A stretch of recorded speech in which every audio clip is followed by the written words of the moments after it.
Everyone, आप सभी का स्वागत है यूनिक ब्लॉगर निधि के ब्लॉग में। और उम्मीद करती हूँ कि आप सभी अच्छे और स्वस्थ होंगे। तो आज है हमारी 4th एनिवर्सरी, मतलब हम लोगों के साथ को 4 साल हो गए मेरी शादी को आज। तो आज है 12 दिसंबर।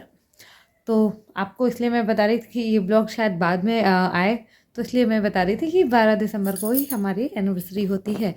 तो आज फाइनली हम लोगों के 4 साल पूरे हो चुके हैं। और तो आज एनिवर्सरी का हमारा क्या प्लान है, मैं और यशी तो अभी विंटर्स एंजॉय कर रहे हैं कम्बल में बैठ के। ये देखो भाई, बहुत सर्दी है आज, बहुत ठंड है, तो समझ में नहीं आ रहा क्या किया जाए। क्योंकि घर पे तो मैं कुछ करने से रही, क्योंकि घर पे फिर ना किचन में रह के ही सारा सेलिब्रेशन निकल जाता है। तो मैंने अभी तो फ़िलहाल इनके पापा से बोला है कि, और उन्होंने भी बोला था कि शाम को आते हैं तो फिर चलते हैं बाहर डिनर पे। तो आज हम लोग जाएंगे बाहर। यश ही ना, घूमे घूमे जाएंगे ना। तो आज सबसे इम्पोर्टेंट चीज़ ये है कि आज आपको हमारी लव स्टोरी कह लीजिए या हेट स्टोरी कह लीजिए, उसके बारे में पता चलेगा कि हमारी क्या थी, लव स्टोरी थी कि हेट स्टोरी थी, अरेंज मैरिज थी कि लव मैरिज थी हमारी। ये सब आपको आगे ब्लॉग में जानने को मिलेगा। और इसके साथ ही साथ मैं आज आपके साथ वो प्लेस शेयर कर रही हूँ जहाँ पे हमारी पहली मुलाकात हुई थी, मतलब जहाँ हम पहली बार मिले थे। वो प्लेस पे ही मैं वो प्लेस मैं आपके साथ शेयर करूँगी कि कहाँ पे हमारी पहली मुलाकात हुई थी। तो आज का ब्लॉग बहुत ही इंटरेस्टिंग है, आप लोग प्लीज़ ज़रूर से पूरा ब्लॉग देखिएगा, बहुत मज़ा आएगा आज के ब्लॉग में आप लोगों को। और उम्मीद करती हूँ अगर आपको ब्लॉग अच्छा लगे तो प्लीज़ चैनल को सब्सक्राइब कीजिएगा, वीडियोस को लाइक कीजिएगा और शेयर कीजिएगा अपने फैमिली फ्रेंड्स के साथ। तो उम्मीद करती हूँ कि आज का ब्लॉग सभी को पसंद आएगा, क्योंकि इसमें आज के ब्लॉग में बहुत सारे ही ऐसे कह लीजिए सीक्रेट्स हैं जो मैंने अभी तक किसी के साथ शेयर नहीं किए। बहुत लोग पूछते हैं कि आपकी लव मैरिज है कि अरेंज मैरिज है। तो आज फाइनली इन क्वेश्चंस के आप सभी को जवाब मिल जाएंगे। तो अभी शाम के बज चुके हैं 6 और इनके पापा के आने का टाइम हो रहा है। तो अब बस हम लोग जा रहे हैं जल्दी से रेडी होने, मैं और यशी।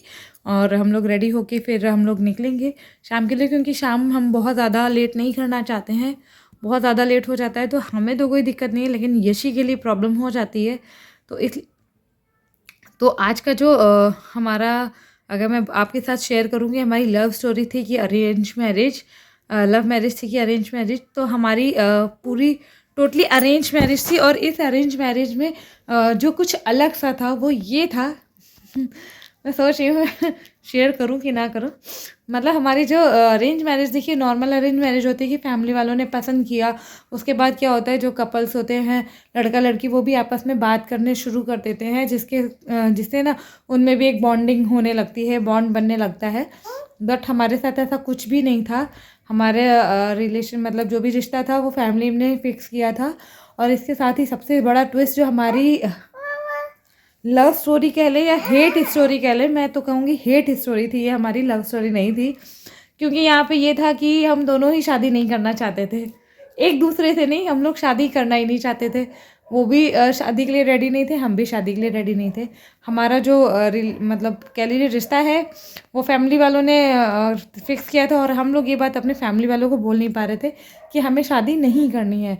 अब ये, और सबसे इम्पोर्टेंट चीज़ कि क्या होता है ना, लड़के लड़की जब भी मिलते हैं, मतलब शादी फिक्स होती है उसके बाद लोग मिलते हैं और बात करते हैं। तो हमारी ना जब भी बात होती थी तो इस वजह से हम लोगों की बहुत सारी लड़ाइयाँ होती थी इसी बात को लेके। वो कहते थे कि तुम मना कर दो, मैं कहती थी तुम मना कर दो, तुम्हें नहीं करनी है तो तुम मना करो, मैं क्यों करूँ।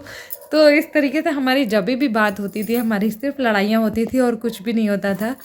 मतलब फ़ोन पे जब भी बात होती थी, मिलने का तो कोई मूड ही नहीं रहता था। जब आप खुद ही सोचो, जब फ़ोन पे लड़ रहे हैं तो वो लोग क्या मिलना चाहेंगे, बिल्कुल भी नहीं। तो मिलने का तो हम लोग का कोई भी कुछ प्लान हुआ ही नहीं, क्योंकि हम लोग हमेशा फ़ोन पे ही लड़ते रहते थे।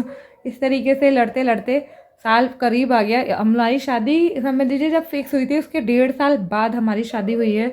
मोस्टली लोगों की शादी होती है, फिक्स होती है, उसके बाद शादी हो जाती है 6 महीने या जो भी साल भर में। लेकिन हमारी शादी फिक्स होने के 1.5 साल बाद शादी हुई है, पूरी 1.5 साल से भी ज़्यादा समय कह लीजिए, 18 महीने। हाँ, 18 महीने बाद हमारी शादी हुई है फिक्स होने के बाद। तो यहाँ पे यही था तो हम लोग हमेशा लड़ते ही रहते थे, तो क्योंकि वो भी शादी नहीं करना चाहते थे और मैं भी शादी नहीं करना चाहती थी। तो लेकिन फिर भी फैमिली के प्रेशर में हम लोग क्या था, अपने फैमिली वालों से बोल नहीं पाए ये चीज़ें कि हमें शादी नहीं करनी है। अब जो भी कहे कि ऊपर वाले ने शायद हमारी जोड़ी बनाई थी या क्या कहें जो भी था, चीज़ें हो गई। अब चीज़ें हो तो गई, आप लोगों ने सीरियल्स में देखा होगा ये चीज़ें होती है ना कि बिना, जब दो लोग आपस में एक दूसरे को पसंद नहीं करते हैं तो सीरियल्स मूवीज़ में दिखाते हैं ना कि वो शादी के बाद भी लड़ते झगड़ते रहते हैं। तो सेम चीज़ें हम लोगों के साथ हुई थी। हम लोगों की शादी तो हो गई थी लेकिन हम लोग एक दूसरे को पसंद नहीं करते थे, जिसकी वजह से हम दोनों ही आपस में लड़ते रहते थे हर वक्त हर दिन।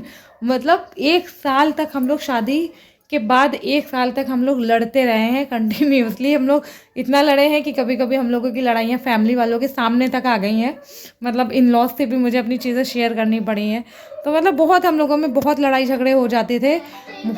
तो इस तरीके से हमारी बहुत सारी लड़ाइयाँ हुई और वो फिर शेयर भी हो गई। इतना ज़्यादा हुआ, फिर 1 साल बाद कुछ लाइफ में ने ऐसा टर्न लिया, कह लीजिए कि बस ये था कि अच्छे हम सफ़र की पहचान हमेशा बुरे समय में ही होती है, कहते हैं जैसे कि।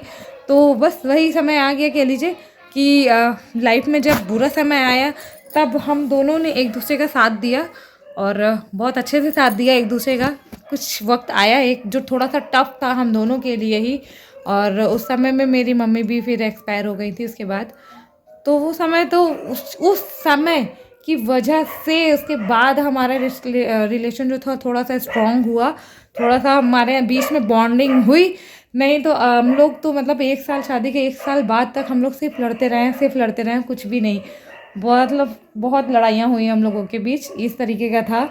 तो यही थी हमारी हेट स्टोरी, जो हेट स्टोरी से शुरू हुई थी और एंडिंग उसकी लव स्टोरी पे हुई।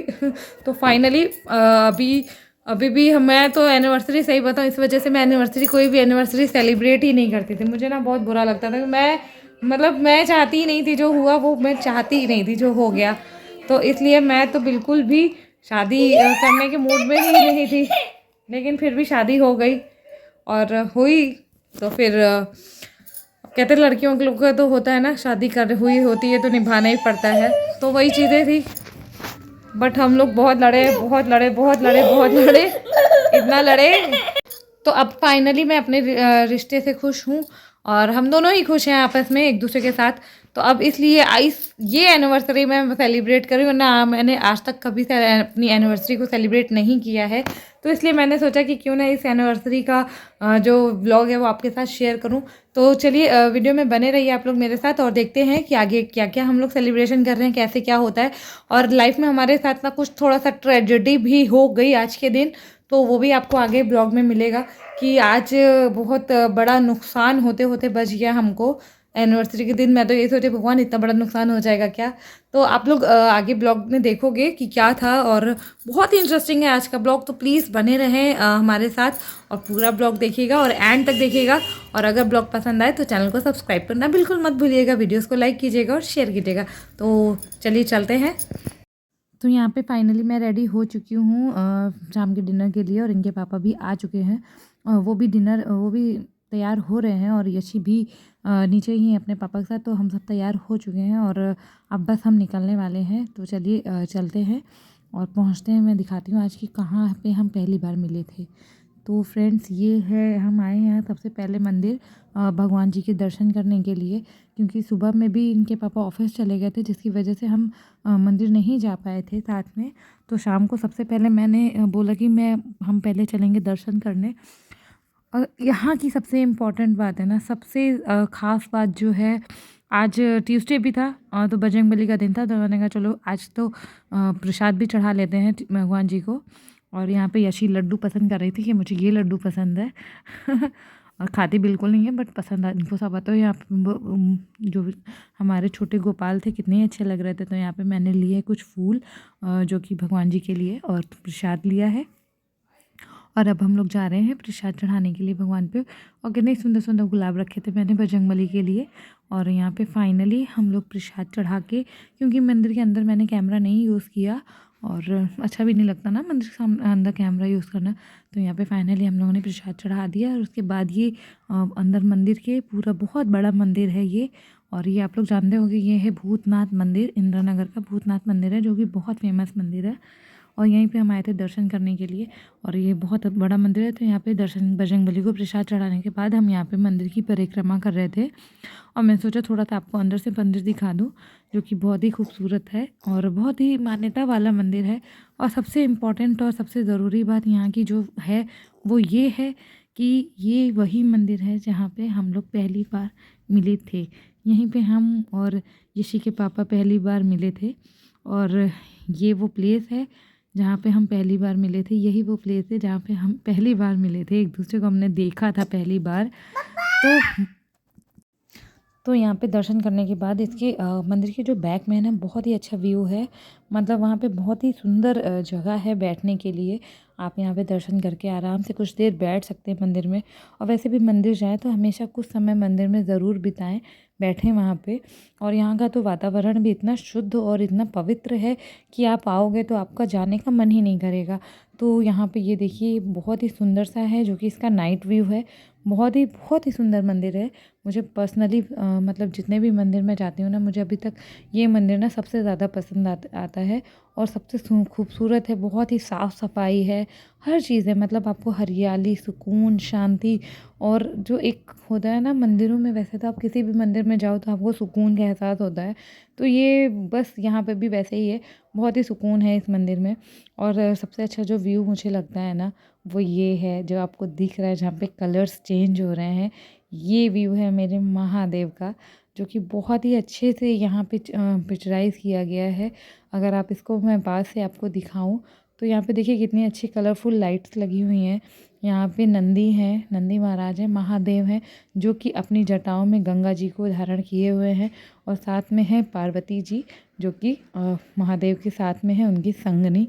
तो बस महादेव का ही आशीर्वाद लेना कि काश ऐसी जोड़ी हमारी भी बनी रहे, हमेशा हर परिस्थिति में हम एक दूसरे के साथ इसी तरीके से रहें। और ये देखिए यहाँ पे जो मतलब पिक्चराइजेशन है कितना ही रियल है। आप यहाँ के सांप देखिए, एकदम लग रहा है जैसे रियल सांप है। आप एकदम लगता ही नहीं है ये पत्थरों की मूर्ति है, एकदम बस लगता है जैसे एकदम रियल में हम वहाँ पे पहुँचे हुए हैं। तो बहुत ही खूबसूरत चित्र है। तो यहाँ पे मंदिर में जाने के बाद हम लोग गए रेस्टोरेंट, जहाँ पे हमने करना था डिनर। और डिनर का मैंने बनाया नहीं वीडियो, क्योंकि यहाँ पे हमने जो भी ऑर्डर किया, हम खाना खाते समय मैं कभी वीडियोस नहीं शूट करती हूँ, क्योंकि मुझे अच्छा नहीं लगता है। मतलब मैं पार्टी वार्टी में भी आप देखते हो कि जब मैं कुछ खाती पीती हूँ ना, उसका वीडियो मैं बहुत ही कम शूट कर पाती हूँ। मुझे क्योंकि खाने की वीडियोस डालना अच्छा नहीं लगता है। जैसे लोग होते हैं खाने से पहले वीडियो शूट करते हैं, बट मैं ऐसा नहीं करती हूँ। और ये देखिए यहाँ पे हमें लेट हो गया था काफ़ी, जिसकी वजह से पूरा ही रेस्टोरेंट खाली था और सिर्फ हम दोनों ही थे और एक दो लोग और थे यहाँ पे, ज़्यादा लोग नहीं थे। तो यहाँ पे हम लोगों ने खाना पीना खा लिया है और उसके बाद हम लोग यहाँ से निकले थे। हमने खाया था डोसा, उसके बाद खाई थी रस मलाई। मैंने सोचा आप लोग को बता दूं, नहीं तो आप लोग के पेट में होगी दर्द कि आखिर हमने डिनर में क्या खाया।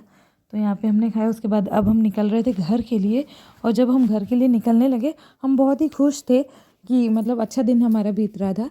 और लेकिन जैसे ही हम अपनी गाड़ी के पास गए तो हमें पता चला कि हमारी गाड़ी तो गायब हो चुकी है।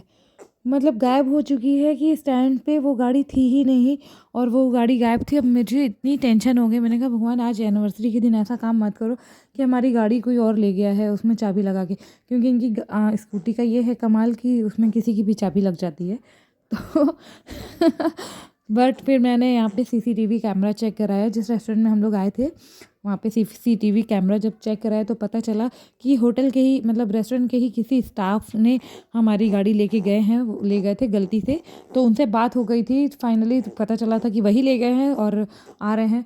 तो फाइनली फिर हमें हमारी गाड़ी मिल गई, जिसका मैंने भगवान का बहुत शुक्रिया अदा किया। उसके बाद फाइनली हम लोग घर के लिए निकल चुके थे, क्योंकि काफ़ी देर हो चुकी थी। फ्रेंड्स, आप लोगों को मेरा ब्लॉग कैसा लगा प्लीज़ मुझे ज़रूर कमेंट करके बताइएगा। Thank you so much.